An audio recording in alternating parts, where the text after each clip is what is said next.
रा ध स्व आ मी। परम गुरु हुजूर स्वामी जी महाराज के गुप्त होने पर परम गुरु हुजूर महाराज रा ध स्व आ मी मत के दूसरे आचार्य हुए। परम गुरु हुजूर महाराज ने अपने समय में रा ध स्व आ मी मत पर बहुत सी पुस्तकें लिखने की मौज फरमाई। आज के पावन अवसर पर प्रस्तुत है उन दयाल द्वारा रचित पवित्र पुस्तकों में से कुछ बहुमूल्य वचन। वचन 1।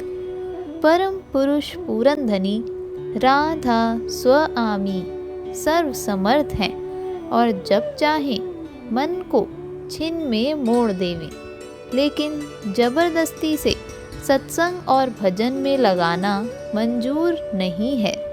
इस वास्ते जब तक यह जीव समझ बूझ कर संसार के सुखों और भोगों को तुच्छ नहीं जानेगा और उनसे किसी कदर वैराग्य नहीं करेगा, तब तक वे इसको इस काम में जैसी मदद चाहिए नहीं दे सकते हैं।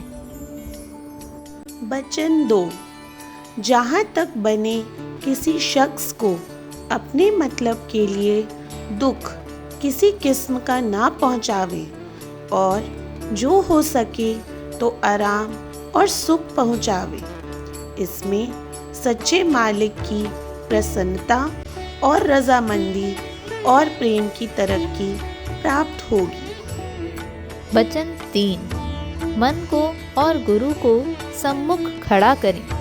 उस वक्त जो गुरु का हुक्म माना तो मन को मारा, और जो मन के कहने में चला तो गुरु से बेमुख हुआ। सो जिसको दर्द है वह तो गुरु को ही मुख्य रखेगा, और जिसको खौफ नहीं है वह मन की लहरों में बहेगा। वचन 4।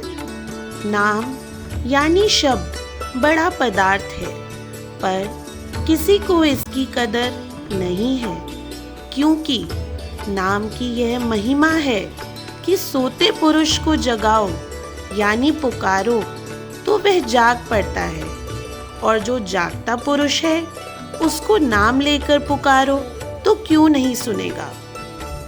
वचन 5। राधा स्व आमी दयाल की शरण का दर्जा बहुत ऊंचा है, और वैसे तो हर कोई कहता है कि हमने शरण ले ली। पूरे शरण वालों की यह हालत है कि उनको सिवाय सतगुरु और राधा स्व आमी दयाल के और दूसरा कोई प्यारा नहीं लगता। वचन 6। साथ वही है जिसने सब आसरे छोड़कर एक सतगुरु का आसरा साध लिया है, और सब संतों का मूल मत जो शब्द है उसको दृढ़ कर पकड़ा है, और जिस काम में कि गुरु और शब्द भक्ति में कसर पड़े उसको नहीं करता है। इस वास्ते वही गुरु भक्त है और वही साध है। वचन 7। सत्संग में सत्संगियों को इस बात का बड़ा लिहाज और ख्याल रखना चाहिए कि आपस में क्रोध और विरोध या ईर्ष्या पैदा ना होवे, नहीं तो सतगुरु को भी तकलीफ होगी और क्रोधी और विरोधी आप भी तकलीफ पावेगा और दूसरे को भी तकलीफ देगा। यह हालत और चाल दुनियादारों की है कि जरा सी बात पर बिगड़कर लड़ाई और फिसाद को तैयार हो जाते हैं।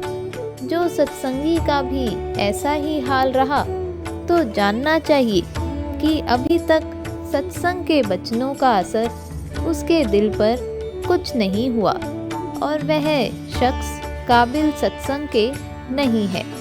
लेकिन संत सद्गुरु दया करके ऐसे जीवों को बिल्कुल हटाते नहीं हैं, इस उम्मीद पर कि 2-4 मर्तबे झिड़की और ताड़ मार सहकर उसका मन बदलकर दुरुस्त हो जावेगा। वचन 8। रा ध स्व आ मी दयाल जीवों को दुखी और बलहीन देखकर थोड़ी दीनता और प्रीति पर उद्धार अपनी तरफ से दया करके फरमाते हैं। इस वास्ते जिनको सतगुरु के दर्शन और सेवा और सत्संग और सूरज शब्द का अभ्यास प्राप्त है, वही जीव बड़भागी है। वचन 9। कर्म 3 किस्म के हैं। एक संचित कर्म, जो कि आइंदा जन्मों में भोगे जाएंगे। दूसरे प्रारब्ध कर्म, जो कि इसी जन्म यानी देह में भोगने पड़ेंगे। और तीसरे क्रियमाण कर्म, जो इस जन्म में बनते हैं और जिनका फल कुछ इसी जन्म में और कुछ आगे के जन्मों में भोगना पड़ेगा। और जब तक कि यह तीनों किस्म के कर्म काटे नहीं जावेंगे, तब तक सच्चा और पूरा उद्धार होना मुमकिन नहीं है। वचन 10।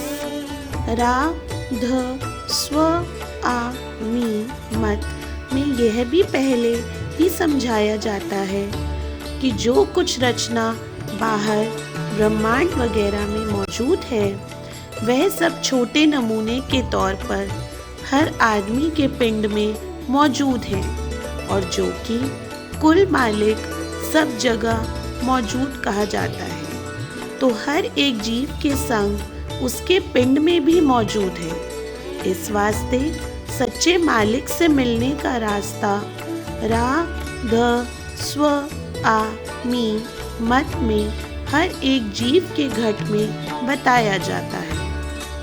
वचन 11। गृहस्थी के वास्ते सबसे ज़्यादा ज़रूरी बात यह है कि जहाँ तक हो सके संसारी बंधनों को ढीला और हल्का और ज़रूरत के मुआफिक रखें, और जिन संसारी बातों का उससे कुछ ताल्लुक ना हो, उनमें हरगिज़ दखल ना दे। हर एक काम को सच्चाई से करे और उसके नतीजे को मालिक की मौज पर छोड़ दे। वचन 12। बिना मालिक की मौज के कोई बड़ा या छोटा नहीं हो सकता। फिर जो कोई उसके साथ ईर्ष्या करेगा, वह मालिक के हुक्म के साथ बरखिलाफी करेगा और मालिक की आज्ञा ना मानने के पाप का भागी होगा। वचन 13। सत्संग में बैठकर और चित्त देकर वचन सुनने से बहुत से संशय और भ्रम दूर होते हैं, और बहुत सी चीज़ों में या बातों में जो भाव और पकड़ जीव की अरसे से चली आती है, वह भी ढीली हो जाती है।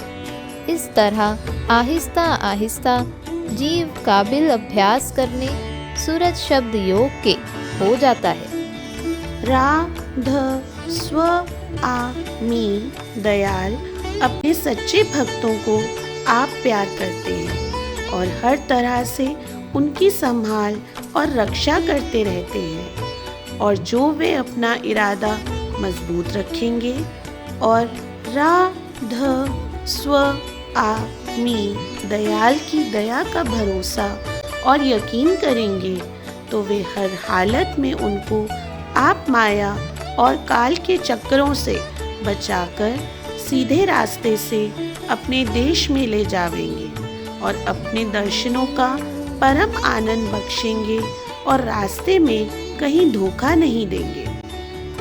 वचन 15।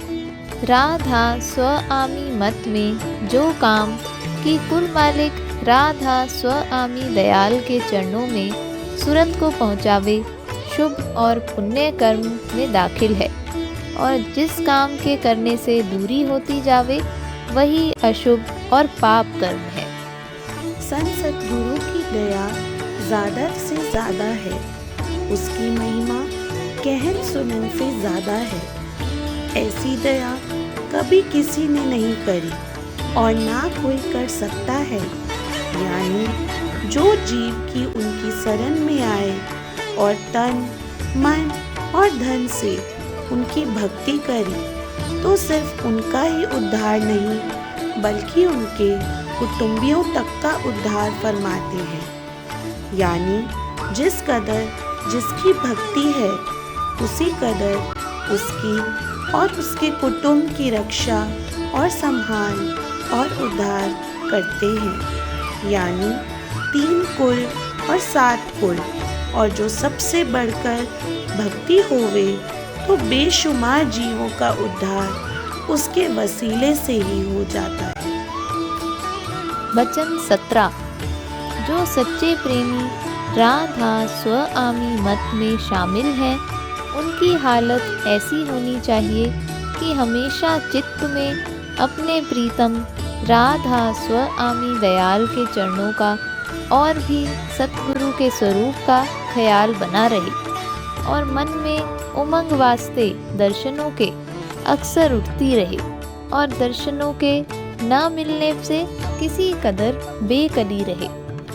जब मौज से दर्शन प्राप्त होवे तो सर्व अंग करके मन और चित्त मगन हो जावे और किसी दूसरे काम और बात की उस वक्त सुध ना रहे और यही चित्त चाहता रहे कि बराबर दर्शन करते रहें और वचन सुनकर खिलते रहें और उस वक्त देही के कारज का भी ख्याल बहुत कम बल्कि बिल्कुल ना रहे और प्यार और भाव चरणों में बढ़ता रहे।